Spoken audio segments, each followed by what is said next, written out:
fans, followers, subscribers, whatever you want to be called. Welcome to episode 88, the Double Ocho, as I like to refer to it as of 30 seconds ago. This is the first video of the week, which is the Raw review. Yeah. We talk about the things that happened on that there Monday Night Raw that just happened the other day, as in like yesterday. And we go over the important bits and leave out the squirrely little nuts that you don't care about for the most part. And you guys know the drill. Speaking of people who know the drill, Travis, go. Yes?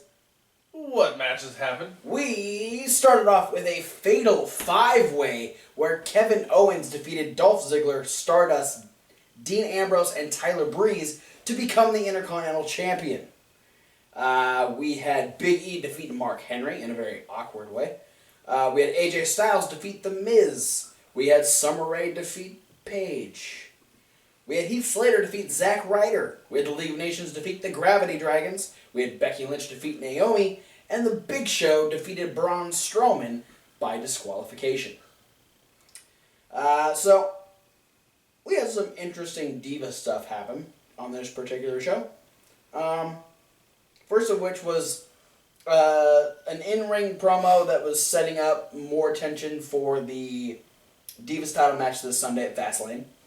Brie Bella was out talking about the emotional state of Daniel Bryan following his retirement speech last week, and she was trying to have a heartfelt moment in the ring, and that was cut short by Charlotte coming out and acting very bitchy. I'll be real.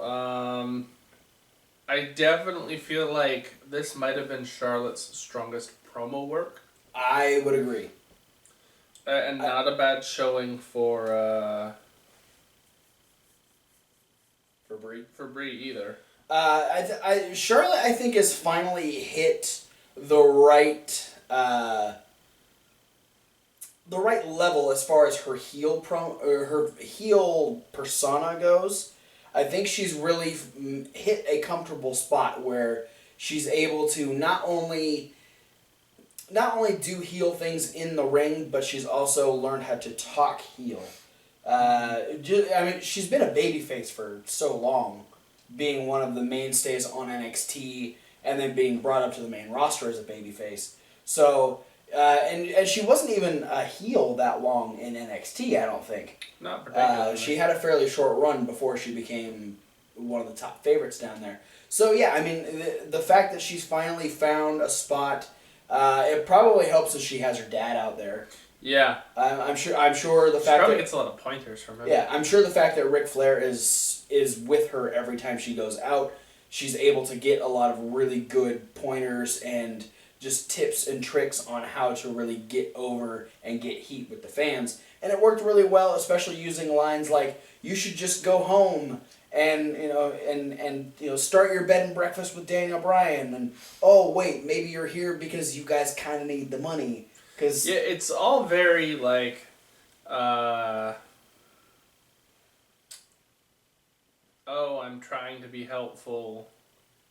I'm trying to give you good advice, but it's not coming from a sincere place. Yeah, but then Brie brought up a good point, saying that maybe you're saying these things because you're trying to throw me off my game because you don't think you can beat me very easy. You think maybe I'm not as easy of a win as you thought I was, and so now you're trying to get the mental advantage.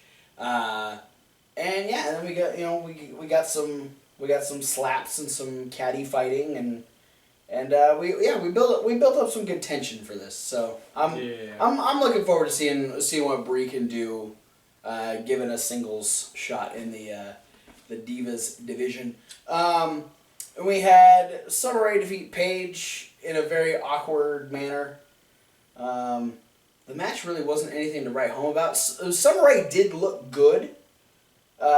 Considering we haven't actually seen her wrestle a match in God knows how long, because she was with Miz, and then she was with Dolph Ziggler, and then she was with Tyler Breeze, and then then she was with Rusev, and then she was with Tyler Breeze. So she hasn't really wrestled all that much. Yeah, I don't know what this was. I mean, upsetting is what it was. Well, and the fact that Paige really isn't in any storylines, and all of a sudden she's like in a match against Summer Rae, and then she loses. So I'm wondering if this is going to build towards something in further weeks. Don't know. The big one on me is that, like, I feel like the match was decent, but I felt like both of them could have done more to make the finish look cleaner. Yeah, I feel like the one thing I think should have been done is that, because Summer Rae wound up like kneeling on Paige's shoulders, and I think the one thing that would have made it a little less awkward is had she hooked both of the legs, almost jackknife pin. Yeah. That would have made a little more sense. I feel like that was supposed to happen. Yeah. So yeah, maybe they missed a spot, or I don't know, something happened. Interesting. We'll see where that goes. And then finally we had Naomi taking on Becky Lynch, and I mean this match was good, but still short. All the Diva stuff was really short. I feel like a lot of segments were short on this show because it felt like they were trying to cram a lot in. Yeah, there was a lot of... Which is funny because it shouldn't be that hard to cram a lot into 3 hours of show. That's true. But if you didn't have any kind of recaps or anything like that, you might have a little bit more time for extra things. Huh. It's funny how that works. Maybe. But yeah, Becky ended up picking up the win. Give me a job. Maybe. Naomi reversed a pin on Becky, and then Becky reversed her pin into the disarmer and got Naomi to tap out. But then we had a 2-on-1 beatdown post the match. Tamina gets in, starts helping Naomi, and then Sasha comes out and helps Becky Lynch as she saunters her way halfway around the ring. Then gets in, and as she's starting to step her way into the ring, Naomi and Tamina are like, alright, we're done. We're going to take off. Yeah, it's just kind of I got a kick out of it. It was funny to watch. Because it's the heel that's not normally... Or the face that's not normally a face. Yeah. She's definitely babyface now. Looking out for number one is what I call it. She's like, okay, I'll come in and look like I'm going to save you, and you might think I'm saving you because you're getting beat up, but at the same time, I realize you're getting beat up, and if I go in, I'm going into my own 2-against-1 beatdown at this point. Mm-hmm. Because by the time she gets into the ring, they're done beating up Becky Lynch. Yeah, they literally just leave. Like, okay, we did what we needed to, so we're gonna take off now. It wasn't like, oh no, we got to get out of here because Sasha's here. It's all right, we're done. We're just gonna leave now. Because Tamina ends up hitting her with like a big Samoan drop. Yeah. To finish it off, and then So. Sasha's all like, Exclamation point. I got your back, Becky. Yeah. Let's show off our bright hair. Team Neon Nightmare. No, that's Naomi's boots. Naomi's feet. Her little Mike Bailey kicks. Her glow stick shoes. Yeah. All right. So as far as other stuff, we had Jericho at commentary for the second installment of AJ Styles versus The Miz. I love the chemistry between AJ Styles and The Miz. I think they have fantastic matches. I've enjoyed both matches they've had so far. And it's not often that I can say I enjoy a Miz match, but there's a good chance it's because AJ Styles is on the other side. Yeah, I just had my fingers crossed that Miz was going to get karate chopped in the mouth again. That did not happen. But AJ did end up picking up the win. Miz ended up trying to go for a running clothesline or something in the corner. AJ was able to step out, trap the leg, and roll up into the calf crusher and get The Miz to tap out. Jericho was a commentary, and started to talk to AJ, and AJ cut him off. Yeah. Had his own microphone and said, "Hey, you know what? Here, I'll make the challenge that I know you're gonna make anyway. You know, yeah, you beat me last week on SmackDown, but I beat you on Raw, so that's one on one. So let's do AJ Styles versus Y2J Chris Jericho, number 3 at Fastlane. Does everybody want to see it? Crowd went crazy. And then Jericho's like, "Oh, you think you're so smart? Maybe that's not what I was gonna say. Yeah.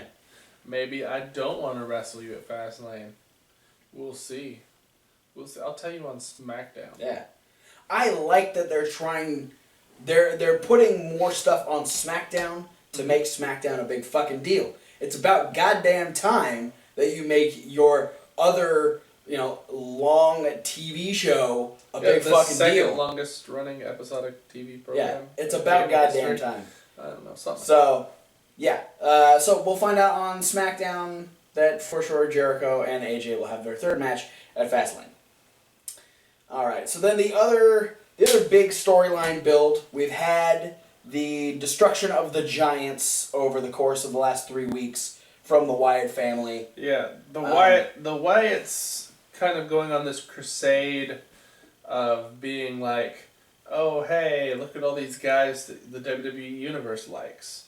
Let's beat them up and make them injured and things." Yes. Let's not make them injured because we already have enough people injured. Well, let's make them storyline. Let's make them kayfabe injured. Let's do things like flip Big Show onto stairs and attack Kane and the Ryback.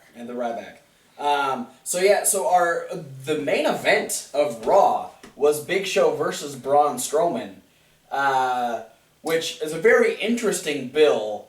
Considering all the stuff that's gonna happen at Fastlane on Sunday, like having this, there's no match set out of this storyline. No. But this is the go home. This is the last thing you see before Monday Night Raw ends. But this is something that you've been saying that Braun Strowman's needed. Yeah. For the last month or so. I mean, maybe longer. It's definitely visible when you watch the Wyatts do their 6-man tags and their 8-man tags. Is that, especially in the beginning, you were always able to tell that Eric Rowan was the weak link of the team, and he was having a pretty hard time pulling his weight. I feel like he only really shined when they were tag teaming with the Usos. Right. And then they feuded him with the Big Show. They did the stairs match at TLC 2014.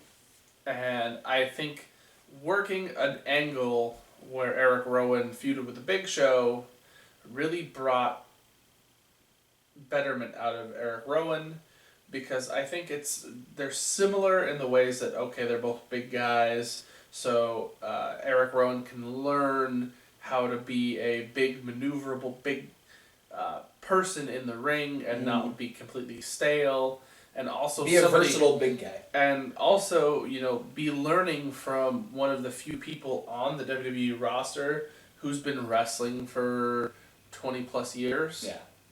A lot of the older talent have gone by the wayside at this point, and they're the depth of these vets. There's not so much of it anymore as there used to be. Right. For the preceding eras. Yeah. You have to think back, the last crop of wrestlers had the Eddie Guerreros, the Chris Benoits, the Bradshaws and Farouks, who were still all actively wrestling. Triple H. Yeah, and now you have Triple H, Big Show, Mark Henry, and that's basically it. Yeah, Kane. And then Taker once a year. So it's good, and so I felt like Strowman coming in now as part of this group of 4 in the Wyatt family, he's obviously he's going to be the weak link because he's the newest, so he's the least experienced, and he's been a rosebud for most of his career. And the fact that they didn't run him through NXT's TV, other than being a rosebud. Is bringing him up straight to the main roster is also one of those things that they're putting a lot of trust and they're like, hey, let's put this guy up on the main roster without trying him out in front of the cameras and seeing how well he handles himself in front of an audience. And so rather than getting the experience through working his way up the ranks in NXT, like you say, like Baron Corbin is currently, the best thing they could do is put him up on the main roster and have him work matches against Big Show. So do or you have him work matches maybe against Kane would be the other guy I'd say. Yeah. Okay. So because Strowman being a big guy, I mean, you can put him in a match with Jericho, or you can put him in a match with somebody else who's been wrestling in WWE for a long time, and to an extent, yeah, of course he's going to learn something because these guys have been around forever. But if you put him against Kane or Big Show in a match logically where Braun Strowman actually will have to put effort into the match, where he's not just going to be able to hurl the guys around and beat them fairly easily, he's going to get a lot more experience that way. And it also kind of, lends more legitimacy to his strength. Yeah. When, sure, he could pick up 240-pound Jericho and toss him around the ring. Yeah, sure, he could, probably pick up both of the Usos and double them backwards. But when he actually has the ability to launch 450 pounds of the Big Show across the ring, that makes a bigger statement. Mm-hmm. You can have him take on 2 or 3 guys at one time, but if they're only like 200 pounds apiece, it's like, okay, that's cool. But when you have someone the size of the Big Show, not only does it make him work, but it makes everything he does more impressive. Yeah. Now, this match wasn't very long. Do you think this helped him? Well, I definitely think anything he's going to do in the ring, and this is like one of the very, very few instances we've seen him in a singles anything. Yeah. That's another thing that I think is going to go a long way towards helping him, is the fact that, put him in a singles match every now and again, because don't keep sticking him in tag team doesn't need to, he's not going to get any better by being coddled, by being in the safety net of having two or three other partners. Especially if those partners are Luke Harper and Bray Wyatt. Yeah. Who obviously have way more experience in a wrestling ring. So, I think it definitely paid, because we saw a lot more out of Braun Strowman than we've seen before. Yeah. We saw Big Show actually, having the advantage on him in the corner and beating him up. We saw him, Strowman throw an elbow drop, which, you haven't seen him do any grounded offense like that before. Yeah. It was good because it wasn't just like punch, kick, clothesline, and then the chokehold. Yeah. It was, Braun Strowman was actually wrestling. He got suplexed. Yeah. I think Big Show's the only guy to really, besides Undertaker and Kane doing like double choke slams, Big Show's the only guy to like by himself throw Braun Strowman. Exactly. That being said, my only real gripe with Raw was the fact that this match didn't get to finish. Yeah. This match was interrupted by the members of the Wyatt family, and I think as much as having a good singles match with Big Show is good for Braun Strowman, having the DQ finish and the interruptions is equally as detrimental, because it is not putting him in the match with Big Show is forcing him to learn how to work, whereas doing the DQ ending is really taking away from his ability to gauge the way a finish should be put together. Yeah, it's a cop-out. Yeah. It's, there was a finish, but, no one actually finished it. It was Luke Harper and Bray Wyatt that finished it. Yeah. So we get the 4-on-1 beatdown on the Big Show. We get Ryback comes out, makes his way down. He tries to fend everybody off. Then he ends up getting taken down. Then Kane's pyro explodes from the corners, and then Kane actually comes up from under the ring, which was a fantastic spot. Yeah. He gets Rowan and Harper in a double chokeslam spot, and then they actually lift him up out of the hole, which it just looked like Kane fucking levitated out of the ring, which was fantastic.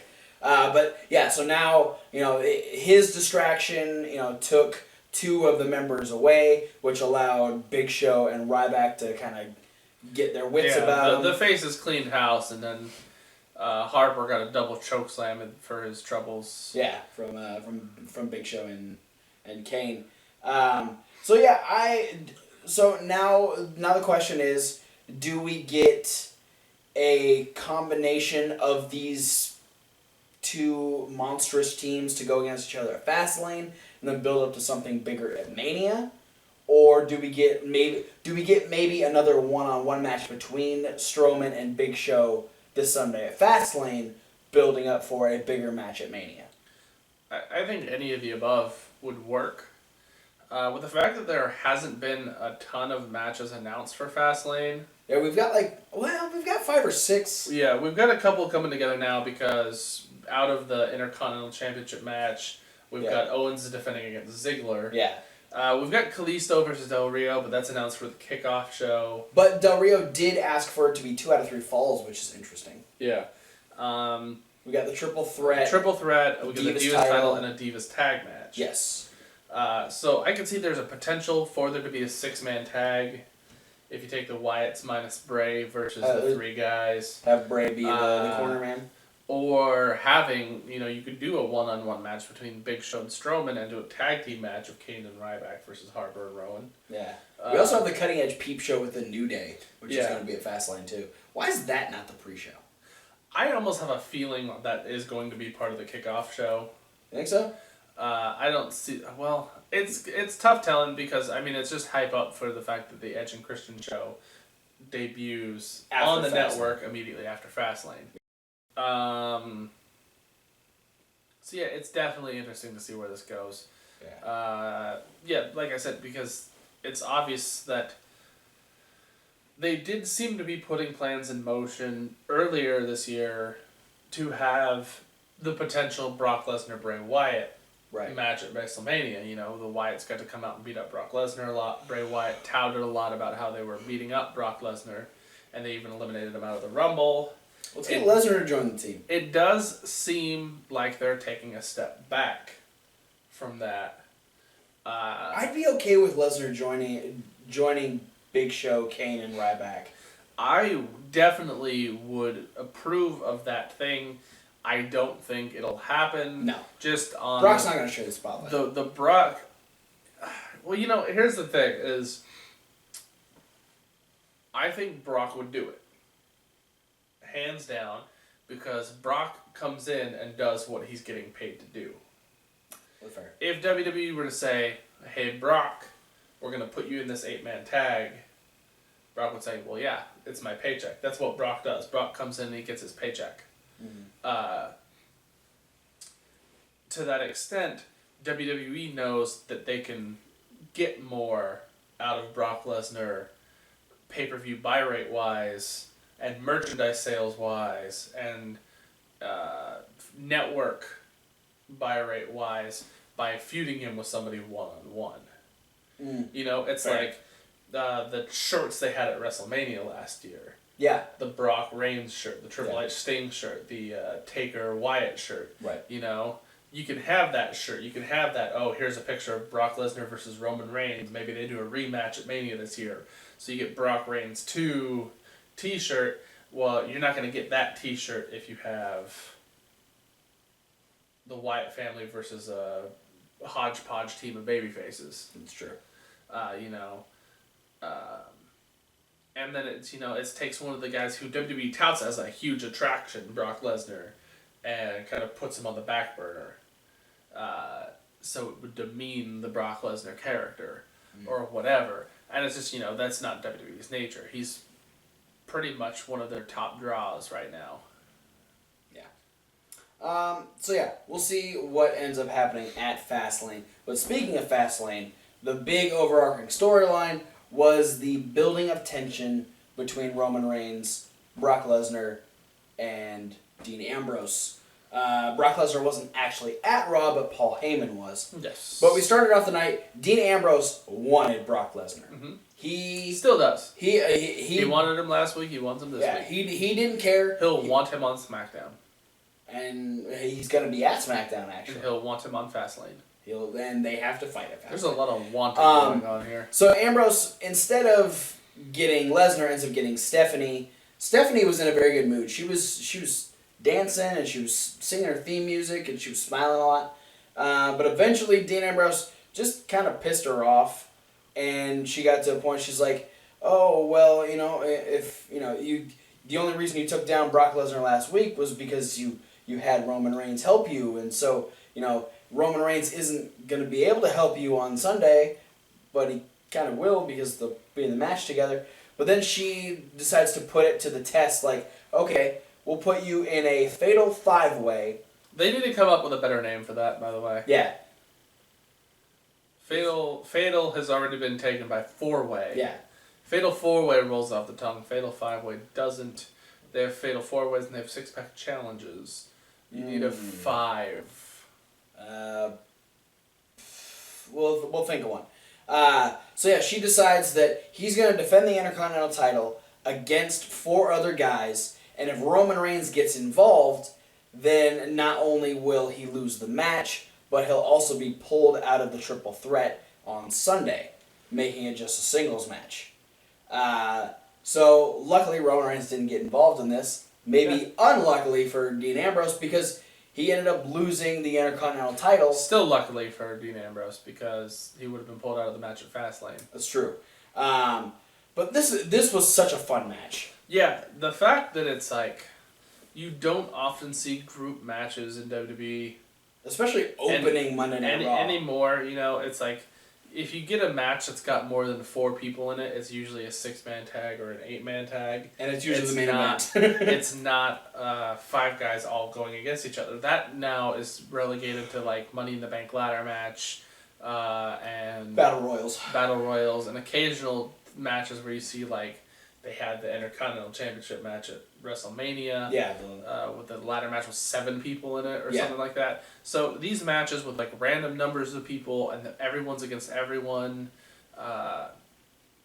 they're becoming more and more rare, and I think that makes them enjoyable because it's almost it's a taste of something that's fresh. Yes. Because you can watch these kind of matches happen all the time on independent shows. Right.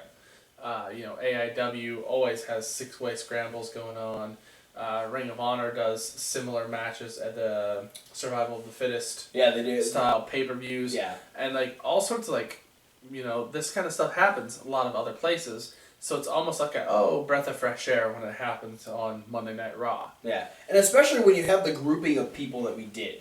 Yeah, it's very talented. Dean Ambrose defending against 4 guys that people legitimately enjoy watching show up. We had Tyler Breeze, Stardust, Kevin Owens, and Dolph Ziggler. Yeah, it was Tyler Breeze being the only one that hasn't been a former Intercontinental Champion. Exactly. And Stardust has been kind of off and on. He's usually relegated to main event. So seeing him show up in a title match on Monday Night Raw was fun. And it's just a really deep pool of talent. Yeah, all these guys just have so much to bring. And you put them all together in the same match at the same time. It's so much fun to watch what they come up with, especially the end spot. We had Dean Ambrose in prime position to win this match. Was setting up the Dirty Deeds on Stardust. Ziggler came in, hit the zigzag, which knocked out Dean Ambrose, which in turn hit Dirty Deeds on Stardust.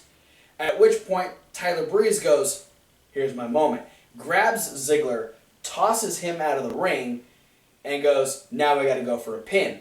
But he ends up turning around and getting hit with a pop-up powerbomb by Kevin Owens, and Kevin Owens becomes the Intercontinental Champion once again. Dean Ambrose is unable to get back in and break up the pin, and is just left going, oh! He's so pissed off. And we get the backstage segment where Renee's asking him how he feels. He's frustrated that he lost, but now he has nothing left to lose. This Sunday in the Triple Threat, his main focus is beating Roman Reigns, beating Brock Lesnar, then going to Mania and beating Triple H. Yeah. In the same segment, we get Kevin Owens going, "Tell everybody I'm great. Tell everybody I said exactly what I was going to do. I was going to take the Intercontinental title back from Dean Ambrose," and then Dolph Ziggler gets in his face. That's why we have that match. And then after that is when we had Paul Heyman come out and start talking about Fastlane, and I think the only thing that really bugged me about this is that, like, we're doing the exact same thing that we did last year, where we have Paul Heyman and Roman Reigns promoing off because Roman Reigns and Brock Lesnar are in a match again against each other a year later. So I think that was the only thing that kind of, like, I didn't really care that much about this particular promo. Yeah, no, it's definitely along the lines of everything we saw. Yeah.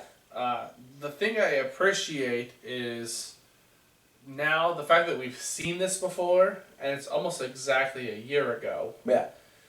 It's kind of fun to see that Roman Reigns has progressed.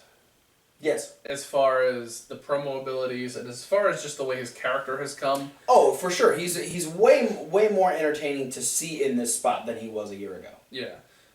The way I looking at it was like a year ago, I was just like, this time a year ago, I was like, keep Roman Reigns away from the microphone. Yeah. He's not very good. And it's a different dichotomy of character because going into the Mania match, all the promos were Paul Heyman saying, hey, Roman Reigns, you don't know what you're getting into. You're about to fight Brock Lesnar. This guy's going to tear your head off. You have no chance against Brock Lesnar, blah, blah, blah, blah, blah. And now Heyman says, oh, Roman Reigns, you're the Samoan badass. You're the guy who went toe-to-toe with Lesnar. You didn't win, but, there's enough. You did enough to say that, hey, you are a legit tough guy. And, it's not, you're a threat even though there's not a chance you're going to win. You could beat everybody else, but you can't beat Brock Lesnar, kind of thing, where Heyman knows that Roman Reigns can hang. Yeah. And Roman Reigns knows that Roman Reigns can hang. Well, and then he also brings up the fact that not only do you have to face Brock Lesnar, whom you've never beat before, but you also have to beat your best friend. Your best friend is now your enemy. You can't rely on your best friend to help you win or be in your corner for support. You have to beat that person in order to get what you want, on top of the fact that you've never beat Brock Lesnar. Yeah, it makes a really interesting sort of an idea in my head, thinking of the way the match is going to go. Because I see it being very much in the way of, it will come down to Roman Reigns and Dean Ambrose trying to beat each other. Because I feel like the way WWE is trying to push it, Brock Lesnar as this guy who's really, really, really difficult to defeat. Yeah. There has to be a special circumstance in which he does not win. Yeah. A la Seth Rollins last year at WrestleMania. Yeah. Like Undertaker had to have a screwy finish to beat Lesnar. That kind of a thing. So I foresee it being Lesnar gets taken out by Ambrose and Reigns for the finish to happen. Okay. So it's going to be kind of an interesting, almost handicap in triple threat singles smushed together. Right. In one match. And in the way that, like Heyman's trying to be like, oh, well, this is going to cause dissension if I talk about it like this. But really, Roman tries to, hit it home that, hey, me and Dean are already okay with this. Yeah, they understand what they're getting into, and they're not going to let it get in the way of their friendship, which actually showed after this promo, because we had Reigns just kind of shut Paul Heyman down. Yeah. And Paul Heyman just kind of walked away. Then we had the really weird, I thought it was weird because there was really no setup to it, but the Dudley Boys attacked Roman Reigns. Yeah. Because they're friends with Paul Heyman. That's my fact. That's my theory. Sure. They have an allegiance. The ECW bond, I understand. I'm sure they're friends. It was weird. Dudley's had a segment earlier just reiterating the fact that they're never going to use tables again. Yeah, I feel like Dudleys are, especially because the whole idea of their storyline right now is talking about how they don't want to be seen as the nostalgia act. Mm-hmm. is the fact that that's kind of the way that the crowd looks at the Dudley Boys. Yeah, absolutely. It's like the Dudley Boys. Oh, we remember the Dudley Boys. They're awesome. Remember they used to put people through tables all the time. So I think pairing them, or at least in this one instance of having them sort of doing Paul Heyman's dirty work, is going to be one of the few ways that you can actually help them get heel status. Yeah.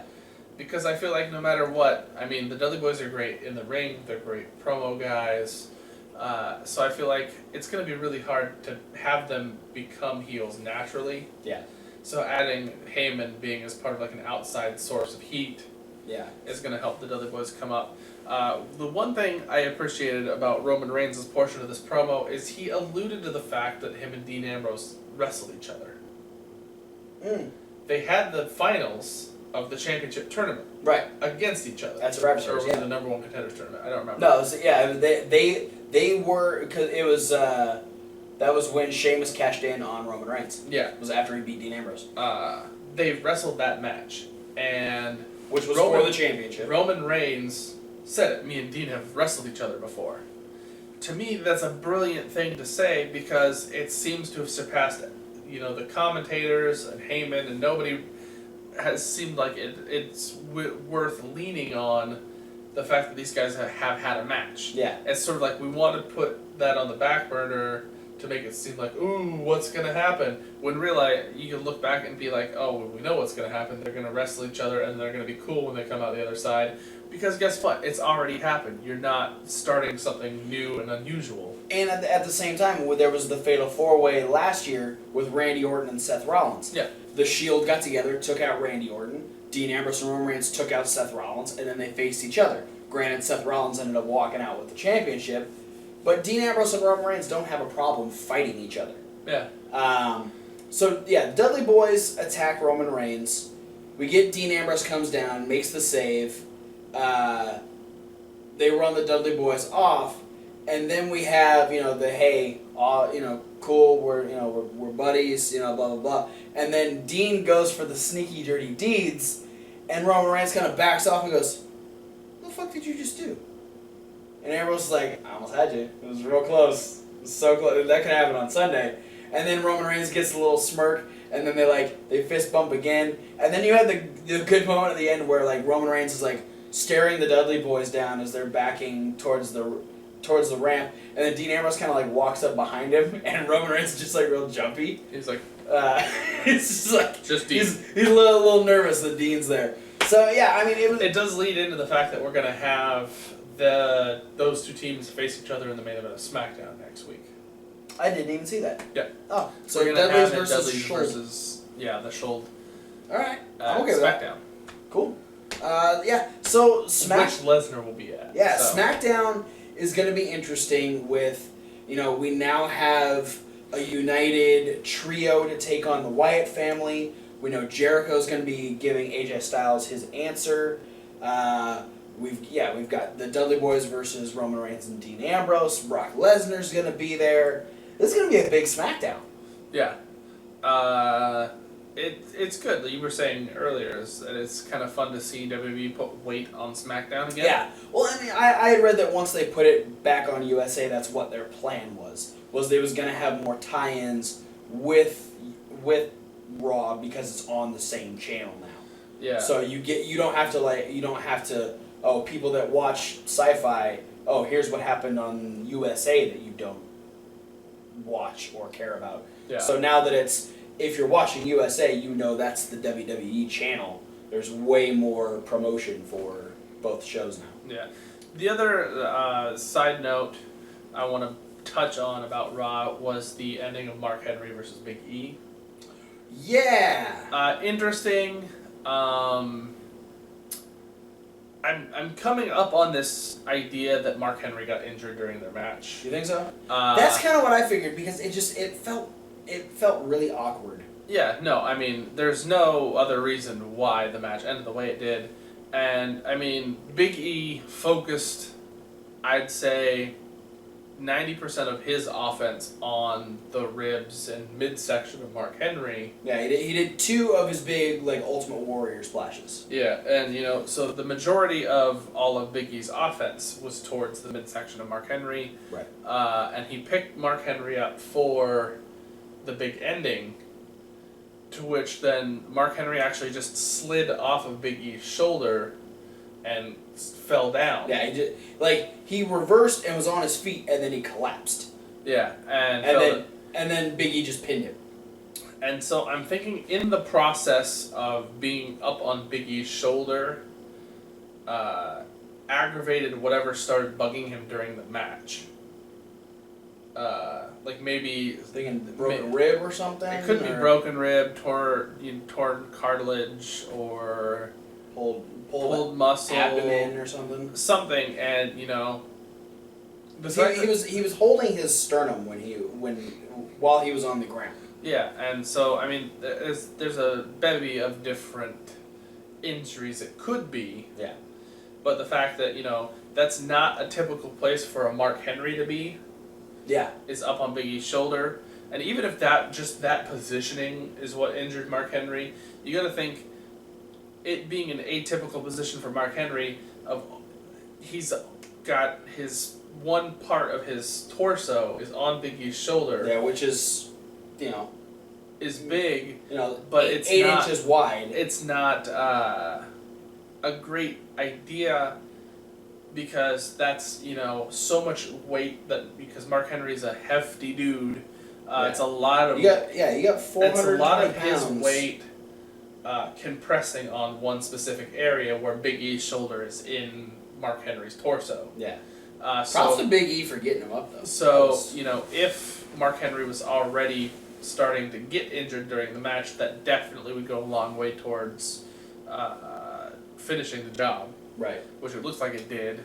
And I'm hoping it's not serious. And I'm hoping that Mark Henry doesn't have to stay out of action for too long. Because over the last few years, Mark Henry's racked up quite a few injuries, taking a lot of time off of TV. Right. We'll look into that. We'll probably give you an update either during the midweek wrap-up or on the SmackDown Rundown. But that is it for the Raw review. A bit of a long-winded one. Yeah, a lot of stuff to talk about. We're going into a pay-per-view. We're in a very interesting time with WWE. So yeah, lots of interesting things to talk about. But thanks for watching the Raw review. Be sure to like, comment, and subscribe. Check out the playlist. Yes. Check out the playlist and the links. Both of those are important, because the links, you can contact us via social medias. That's Facebook, that's Twitter, that's Tumblr, that's Reddit, that's Instagram. That's our emails, which those aren't really social media. But guess what? That's a little bit more of a personal one-on-one interaction you can get with us. And then there's the podcast, which you're going to hear the exact same thing you hear if you're watching this video. But, if you're on the go, you listen to it in the car, listen to it while you're jogging, you can't pay attention to the pictures. This is a good way to do it. But that's what the YouTube link is for. If you want to check out the pictures, if you want to check out the set we've got, if you want to feel like you're having a conversation with us, check out that YouTube link. In the playlist this week, on top of our usual reviews, we will be having Fastlane predictions that'll be coming out this Saturday, 24 hours before Fastlane is on. So be sure to check that out. Comment on that video who you think is going to win the different matches. Get involved with our discussion. And check out all those links. Like Kevin Hawk said, check out pictures, check out posts that we have on Facebook, all kinds of fun stuff. And thanks for watching, and we'll see you at whatever video you decide to watch next. Yeah. Fuck Alex, bye.